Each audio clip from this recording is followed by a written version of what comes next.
তখন সালটা ছিল ১৯৫৫। কোরিয়ার গ্রামের মানুষগুলো ছিল কুসংস্কার আর অদ্ভুত চিন্তা ভাবনায় বিশ্বাসী, যে কাজকর্ম করার চেয়ে নিজের রক্ত বিক্রি করে টাকা উপার্জন করাকে সবচেয়ে সহজ উপায় মনে করা হতো।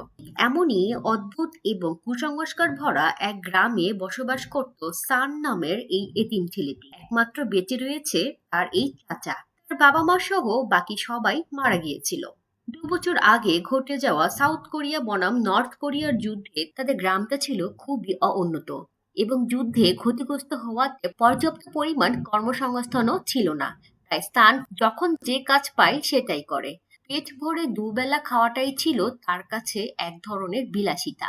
একদিন তার চাচা জু তাকে বলে, তোমার উচিত রক্ত বিক্রি করা, তা না হলে তোমার বিয়ে করাটা খুব কঠিন হয়ে যাবে। এরপর ফ্যাক্টরিতে কাজ করার সময় সান যখন তার বন্ধু সিম এবং ইয়ং এর সাথে বসে বিশ্রাম নিচ্ছিল, তখন প্রতিদিনের মতো সেই গ্রামের চা বিক্রেতা মেয়েটি চলে আসে। সান বলে এই মেয়েটাকে তার কাছে খুব ভালো লাগে। এর কিছুক্ষণ পরেই চলে আসে জি উন নামে পপকর্ন বিক্রেতা। সে এতটাই সুন্দর ছিল যে গ্রামের সবাই তাকে মিস বিউটিফুল বলে ডাকতো। তার সৌন্দর্যে আকৃষ্ট হয়ে তারা পপকর্ন কেনার জন্য পাগল হয়ে যেত। তাই সানের বন্ধুরা টাকা তুলে পপকর্ন কেনার জন্য, এবং মিস বিউটিফুল বলে তাকে ডাক দেয়। তবে সানের কাছে টাকা না থাকায় এসে পাশে দাঁড়িয়েছিল, তাই জিউন কিছু পপকর্ন তাকে ফ্রিতে দিয়ে দেয়। এই দেখে সবাই বলে জিউন তোকে পছন্দ করেছে। আর সে জিউনকে দেখে তার মুখ একবারে লজ্জায় লাল হয়ে গিয়েছিল। কিন্তু দুঃখের বিষয় হলো সয়ং নামের ধনী দুশ্চরিত্র লোকটা হচ্ছে জিউনের বয়ফ্রেন্ড। সুন্দরী মেয়েদের পটিয়ে অসৎ কাজকর্ম করে তার প্রধান লক্ষ্য। এরপর রাতের বেলা তার বন্ধুরা আবারও বলে জিউন মেয়েটা খুবই ভালো, কম বয়সে পারিবারিক পপকর্ন ব্যবসাটি নিজ হাতে সামলাচ্ছে। তবে সয়ং এর ফাঁদে পড়ে তার জীবনটা নষ্ট হয়ে যাবে। এই শুনে সান সিদ্ধান্ত নেয় যে সে জিউনকে বিয়ে করবে। তাই পরদিন সান তার আঙ্কেল জৌকে বলে, বিয়ে করতে গেলে অনেক টাকা প্রয়োজন, তাই না? তার আঙ্কেল বলে যে হ্যাঁ, মেয়ের বাবার হাতে মোটা অঙ্কের টাকা না দিলে আজকাল বিয়ে করাটা প্রায় অসম্ভব। আর তুমি তো এখন পর্যন্ত রক্ত বিক্রি করনি, কয়েকবার রক্ত বিক্রি করলেই বিয়ের সমস্ত টাকা উঠে আসবে। তাই সান সিদ্ধান্ত নিল যে আগামীকাল তার বন্ধু ব্যাঙের সাথে দেখা করবে। পরদিন সকালবেলা সান চলে যায় তার বন্ধু ব্যাঙের কাছে। ব্যাঙ জানায় যে রক্ত দেওয়ার আগে পেট ভরে পানি খেয়ে নিতে হয়। যত বেশি পানি খাবি তত বেশি রক্ত দিতে পারবি, আর বেশি রক্ত হলে বেশি টাকা পাবি। এরপর হসপিটালে এসে তারা আবারও পানি খেয়ে নেয়। ঘুষ হিসেবে তরমুজ দিয়ে ডাক্তারকে রাজি করায় যাতে তাদের থেকে বেশি পরিমাণ রক্ত নেওয়া হয়। এরপর রক্ত দিয়ে তারা চলে আসে। আর বন্ধু ব্যাং বলে যে রক্ত দেওয়ার পর প্রচুর পরিমাণের মাংস খেতে হয়, তাহলে রক্তের ঘাটতি পূরণ হয়ে যাবে, আর প্রতি মাসে একবার করে রক্ত দিতে পারবে। সান তার বন্ধুকে জিজ্ঞেস করে যে কিভাবে সুন্দরী মেয়েদেরকে পটাতে হয়। তখন তার বন্ধু ব্যাং তাকে একটা আইডিয়া দেয়। সেই আইডিয়া অনুযায়ী সে চলে আসে জিওনের বাড়িতে। তাকে বলে, আমাকে ফ্রি পপকর্ন দিয়েছিলেন, তবে আমি ঋণী থাকতে চাই না। আগামীকাল দুপুরে চলে আসবে, একসাথে লাঞ্চ করব। জিওন তখন তাকে মানা করে দিল। সে তখন মন খারাপ করে তার গাছের পাতা ছিঁড়তে শুরু করে। এই দেখে সে রাজি হয়ে যায়।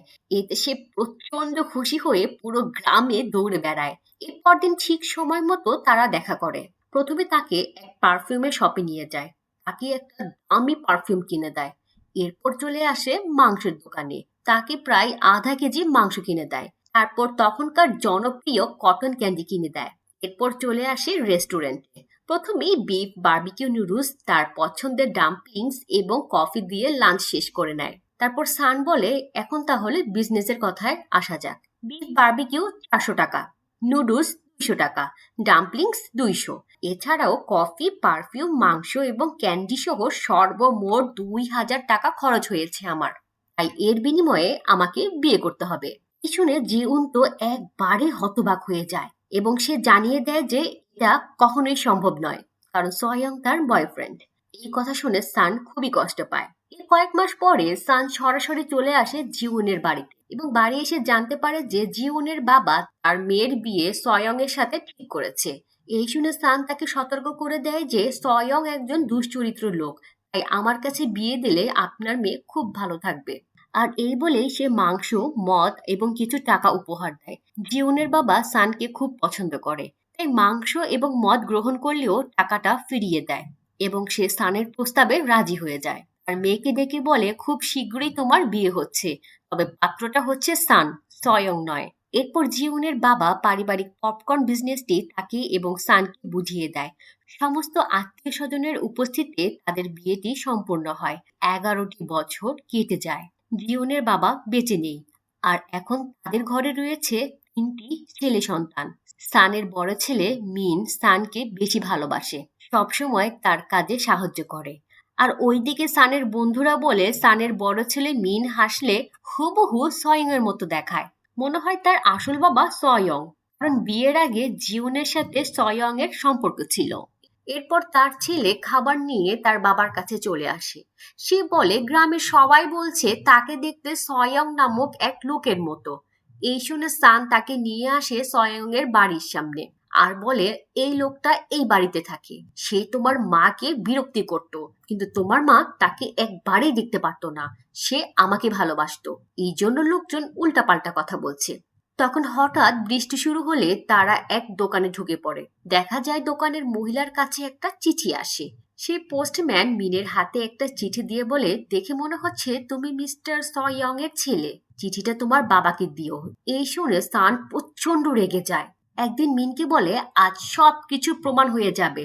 ওইদিকে গ্রামের সবাই জড়ো হয়ে সত্যিটা জানার জন্য সবাই অধীর আগ্রহে অপেক্ষা করছে। কিছুক্ষণ পর পোস্টম্যান চলে আসে মিনের ব্লাড রিপোর্ট নিয়ে। সান বলে এই কাগজেই মিনের রক্তের গ্রুপ লেখা আছে, তবে আমার ব্লাড গ্রুপ হচ্ছে ও, আমার স্ত্রীর হচ্ছে এ, এবং দুশ্চরিত্র সয়ং এর রক্তের গ্রুপ হচ্ছে বি।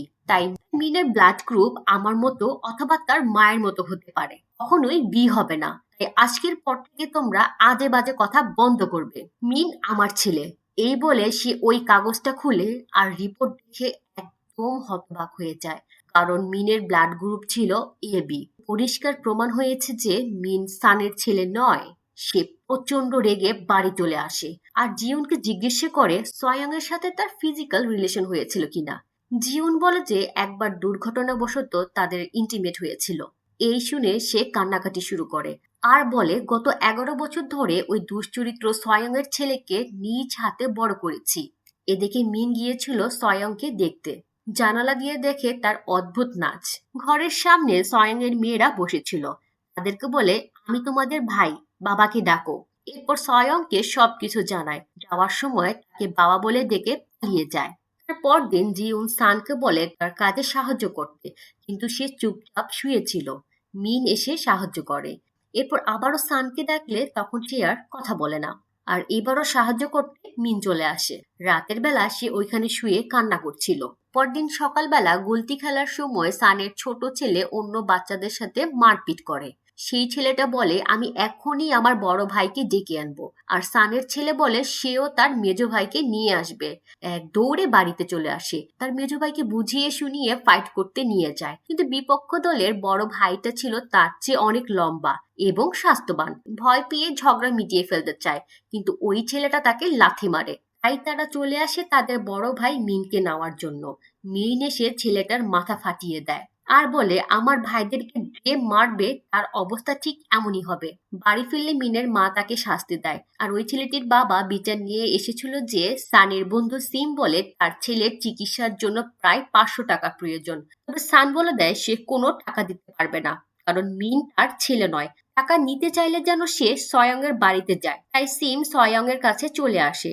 সয়ং তাকে পরিবারের রেজিস্ট্রি লিস্ট দেখায়, যেখানে উল্লেখ করা আছে যে তার 2 মেয়ের নাম। মিনের নাম ছিল না, তাই তাকে খালি হাতে ফিরতে হয়। সে সে তখন সানের ঘরে এসে জিওনের সেলাই মেশিন, আসবাবপত্র, জিওনের ভালো কিছু ড্রেসও নিয়ে যায়। মিন তাদেরকে আটকানোর চেষ্টা করে, তার বাবাকে বলে সাহায্য করতে। সান রেগে গিয়ে তাকে গালমন্দ শুরু করে। এতে জিউন তার উপর রেগে যায় আর মিনকে বুকে জড়িয়ে নেয়। সান সে তার মেঝো আর ছোট ছেলেকে শিখিয়ে দেয় বড় হয়ে সয়ং এর মেয়েদেরকে প্রেমের জালে ফাঁসাবি, কিন্তু বিয়ে করবি না, তবে সেই দুশ্চরিত্র লোকটার উচিত শিক্ষা হবে। এরপর রক্ত বিক্রি করতে হসপিটালে চলে আসে।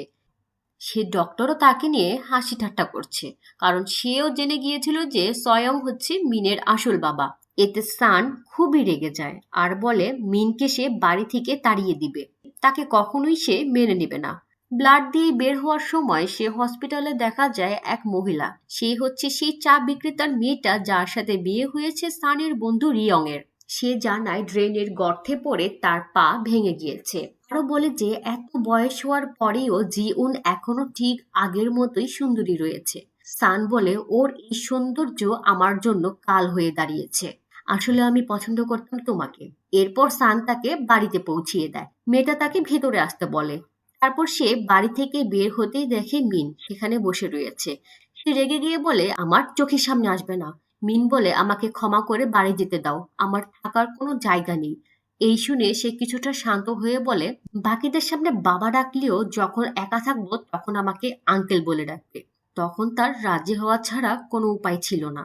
এরপর দেখা যায় তার বন্ধু রিয়ং এসে চিৎকার চেঁচামেচি শুরু করে আর বলে কিছুক্ষণ আগে সান আমার স্ত্রীকে বাড়ি পর্যন্ত এগিয়ে দিয়েছে এবং ঘরে ঢুকে খারাপ কাজ করেছে। আমার সন্দেহ শুরু হয় যখন বাড়ি ফিরে দেখি এই খাবারগুলো এগুলো হসপিটাল থেকে দেওয়া হয় যখন কেউ রক্ত বিক্রি করে।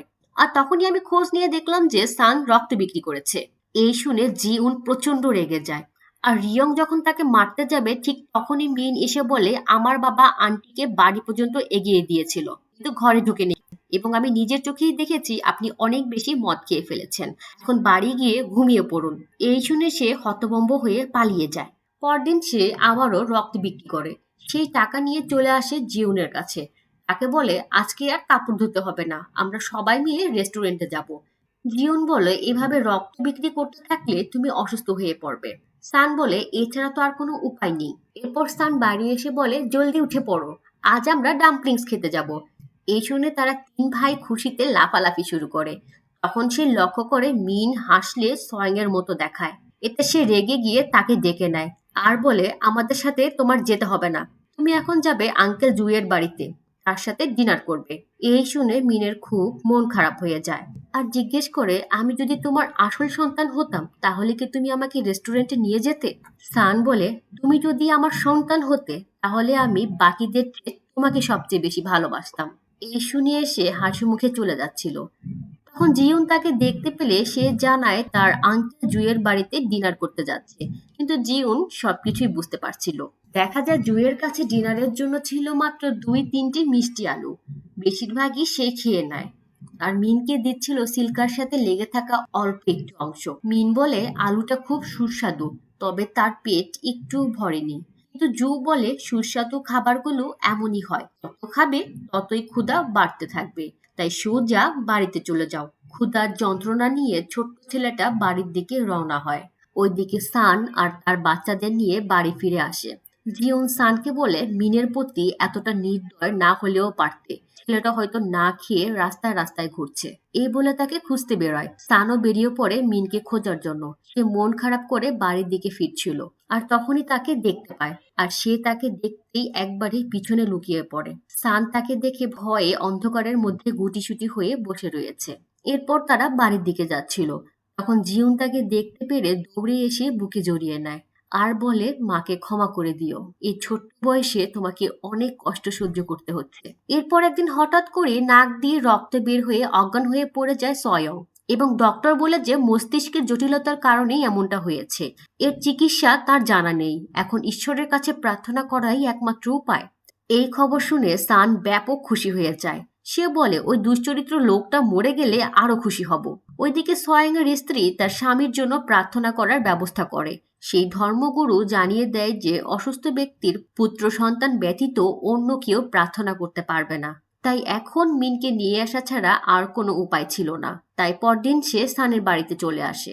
তাদেরকে সব কিছু বুঝিয়ে বলে আর বলে আজ থেকে মিন তাদের সাথেই থাকবে, তাকে ভালো খাবার দাবার এবং ভালো স্কুলেও ভর্তি করানো হবে। তার এই অফারে সান রাজি ছিল না। তখন জিউন বলে যে আমরা 3 বেলা ঠিক মতো খেতে পারি না আর ওরা তাকে স্কুলে ভর্তি করাবে, তাই আমি আমার ছেলেকে সেই বাড়িতেই দিয়ে আসব। এরপর জিউন বাহিরে বসে কান্না করছিল আর সান দূরে দাঁড়িয়ে 3 ভাইকে হাসি খুশি দেখে প্রচন্ড ভেঙে পড়ে আর মনে মনে বলে কোনো এক দার্শনিক বলেছিল যে টাকা দিয়ে কখনো সুখ কেনা যায় না। কথাটা শুধুমাত্র টাকাওয়ালাদের জন্যই প্রযোজ্য।